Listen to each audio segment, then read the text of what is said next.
அனைவருக்கும் வணக்கம்.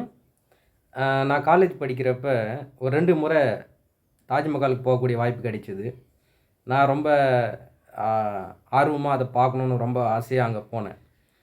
ஆ நம்ப வந்து இந்த புத்தகத்தில படிக்கிறப்ப, அந்த தாஜ்மஹால் வந்து பளிங்கு கற்களால செய்யப்பட்டது. ரொம்ப பளபளன்னு இருக்கும். சூரிய ஒளி பட்டவுடனே மின்னும். இந்த மாரிலாம் படிச்சிருக்கோம் இல்லைங்களா? அதே எக்ஸ்பெக்டேஷனோட நான் போனேன். ரொம்ப பளிச்சுன்னு இருக்கும். அப்படின்னு சொல்லிட்டு ரொம்ப பளபளன்னு இருக்கும்.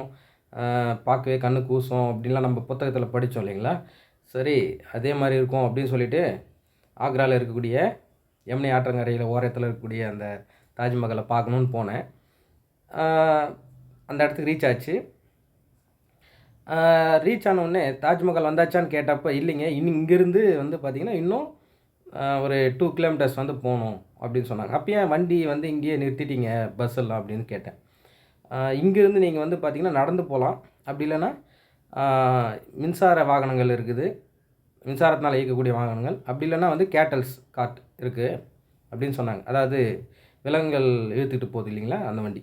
ஒட்டக வண்டி அங்க பார்த்தோம். ஆ ஏன் ஏன் இதெல்லாம் பண்றீங்க அப்படின்னு கேட்டப்ப, அவங்க ஒரு ரீசன் சொன்னாங்க. ஆ புகை வந்து அதிகமா வந்து ஆகுது இல்லையா? அது வளிமண்டலத்தில வந்து கலந்து அதிகமான பொல்யூஷன் ஏற்படுத்துது. அதனால வந்து கவர்மெண்ட் வந்து அ இதெல்லாம் வந்து கண்ட்ரோல் பண்ணுறதுக்காக தான் இதெல்லாம் பண்ணியிருக்காங்க அப்படின்னு சொன்னாங்க. சரி, நல்ல விஷயம் தான் அப்படின்னு சொல்லிட்டு நாங்களும் அங்க போனோம். போனோனே அங்க அந்த தாஜ்மஹால் உள்ள என்ட்ரி ஆகுறோம்.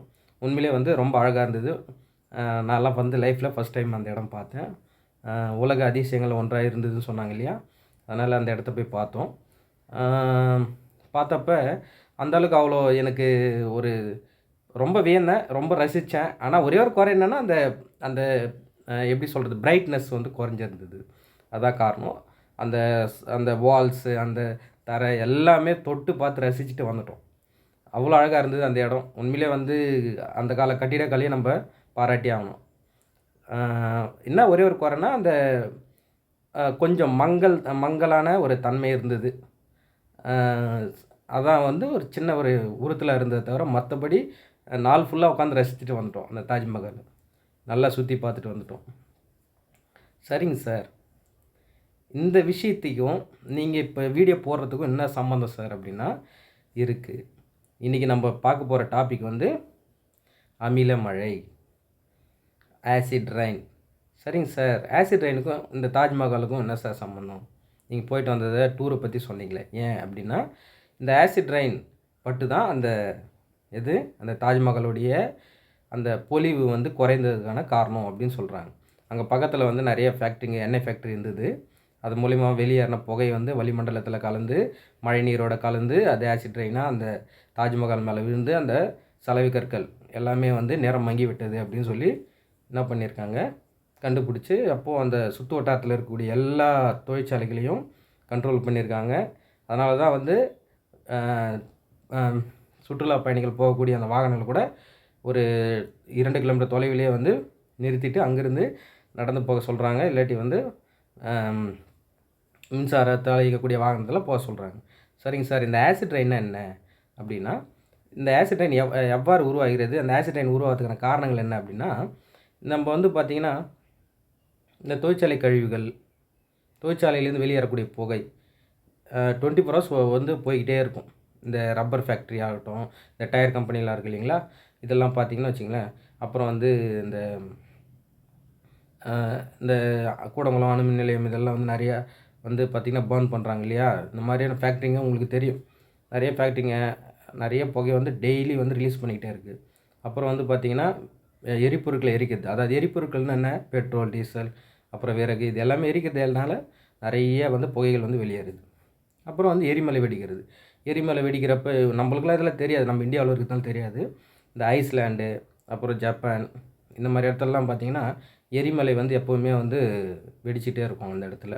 அங்க வந்து நெறைய புகை வந்து வெளியேறிக்கிட்டே இருக்கும். அதில நெறைய நைட்ரஜன், சல்ஃபர் டை ஆக்சைடுலாம் நெறையா இருக்கும். சரிங்களா? அப்போ என்ன ஆகும்னா, இது இவ்ளோ புகைகள் வந்து பார்த்தீங்கன்னா, புகைங்க வந்து போயிட்டு அந்த வளிமண்டலத்தில கலந்துரும். காற்று மண்டலத்தில. அந்த காற்று மண்டலத்தில என்ன இருக்கு? இந்த மழை துளிகள் இருக்குது. இந்த துளிகள் மழை துளிகளோட இது சேர்ந்து ரியாக்ட் பண்ணி, இந்த நைட்ரஜனும், சல்ஃபரும் சேர்ந்து என்ன ஆகுது, நைட்ரிக் ஆக்சைடாகவும் நைட்ரிக் அமிலமாகவும் சல்ஃபர் டை ஆக்சைடாகவும் என்ன ஆகுது, மாறிடுது. சரிங்களா? இப்போ இதனால் என்ன ஆகுது அப்படின்னா, அந்த மழை நீர் வந்து நீரின் தூய வடிவத்தை தான் மழை நீர் சொல்லுவோம். ஆனால் இன்றைக்கி வந்து அந்த மழை நீர் வந்து தூய்மையே கிடையாது. சரிங்களா? அது கூட நம்மளுக்கு வந்து என்ன ஆகுது, உடலுக்கு வந்து தீமை ஏற்படுத்துது. இந்த ஆசிட் ரெயினாக மாறிடுச்சு. இப்போ அந்த மழை துளி வந்து ஆசிட் ரெயினாக மாறியாச்சு, ஆசிடாக மாறியாச்சு. அப்போது அந்த மழை துளி வந்து நம்ம வந்து என்ன ஆகுது, மழையாக பொழியுது. இதனால் வந்து இந்த மாதிரியான அந்த கட்டிடங்கள் வந்து என்ன ஆகுது, இது மாதிரி பழுதடையுது. சரிங்களா? இதுதான் ஆசிட் ரெயின். இதனால் தீமைகள் என்ன அப்படின்னா, நம்ம கண்லேயோ தோல்லையோ பட்ட அரிப்புகளும் புண்களும் ஏற்படும். அதுக்கப்புறம் வந்து பார்த்திங்கன்னா, மண்ணில் விழுந்ததுன்னா விதை முளைத்தலையும் வளர்தலையும் தடை செய்யுது. சரிங்களா? அப்புறம் வந்து பார்த்திங்கன்னா, நீர்வாழ் உயிரினம் இது வந்து ஒரு குளம் குட்டை கடலில் விழுந்ததுன்னா இந்த ஆசிட் ரெயினால் அந்த நீர்வாழ் உயிரினங்கள் வளர முடியாத போயிடுது, வாழ முடியாத போயிடுது. இல்லைங்களா? இதனால் என்ன ஆகுது, இந்த ஆசிட் ரெயின் இதனால் எந்த ஒரு பூமி வந்து வாழ தகுதியற்ற ஒரு இடமா மாறிடுது. கட்டிடங்கள் மேலே விழுந்தால், சிலைகள் மேலே விழுந்தால் அந்த சிலைகளுடைய அந்த உருவ அளவு அதெல்லாம் சிதைச்சு போயிடுது. அதனால் இவ்வளோ தீமைகள் இருக்குது. இது எப்படி சார் கண்ட்ரோல் பண்ணலாம், தடுக்கலாம் அப்படின்னா, முதல்ல இந்த பெட்ரோல் டீசல் எரிக்கிறத தடை பண்ணணும்.